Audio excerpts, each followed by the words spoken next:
नमस्कार. दीपा रेसिपीच्या यूट्यूब चॅनलमध्ये सर्वांचे खूप खूप स्वागत आहे. रोजचा प्रश्न पडलेला असतो की संध्याकाळी भाजी काय करायची आणि सकाळी भाजी काय करायची आहे. तर मला आज भाजीच नव्हती माझ्याकडे, तर माझ्याकडे सकाळचं हे साधं वरण उरलेलं होतं, तर मी त्याचं डाळ फ्राय केलेलं आहे. चला तर मग एकदम सोप्या पद्धतीने इथे मी साधं वरण घेतलेले आहे व त्यामध्ये चवीनुसार मीठ घातलेले आहे आणि लाल तिखट 1 चमचा घातलेला आहे. तुम्हाला किती तिखट हवं आहे तितकं तुम्ही घालू शकता. व फोडणीसाठी हिरवी कोथिंबीर, कढीपत्ता व लसणाच्या पाकळ्या कट करून घेतलेल्या आहेत.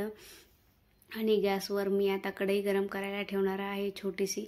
त्यामध्ये पळीवर तेल घालायचं आहे फोडणीसाठी आणि हे गॅसवर कडकडीत गरम होईपर्यंत ठेवायचं आहे. तेल तापले की त्यामध्ये मोहरी, जिरे, कढीपत्ता आणि जे लसूण आपण चिरून घेतलेला होता तो घालायचा आहे आणि छान असा परतला की मग तो आपल्याला या फोडणीवर घालायचा आहे. खूप छान लागतं हे डाळ फ्राय केलेलं वरण.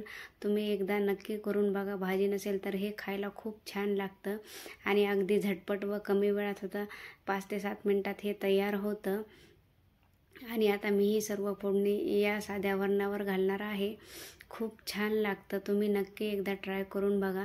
जर माझे व्हिडिओ तुम्हाला आवडत असतील तर माझ्या व्हिडिओला लाईक, शेअर आणि सबस्क्राईब करायला विसरू नका.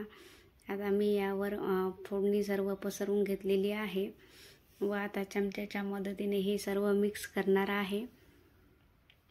तुम्ही बघू शकता. आता मी हे चमच्याच्या मदतीने सर्व एकत्र करणार आहे आणि खूप झटपट तयार झालेला आहे आणि खायलाही खूप छान लागतं.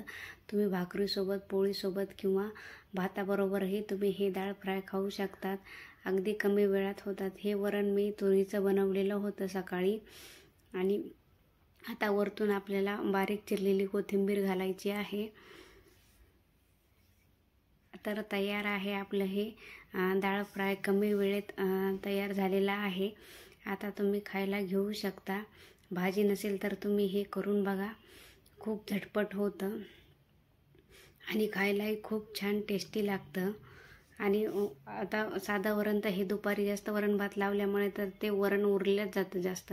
मग त्यामुळे ते टाकून देण्याऐवजी तुम्ही असं हे झटपट अशी रेसिपी तुम्ही करू शकतात.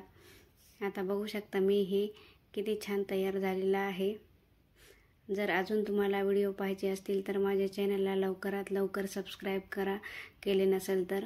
धन्यवाद.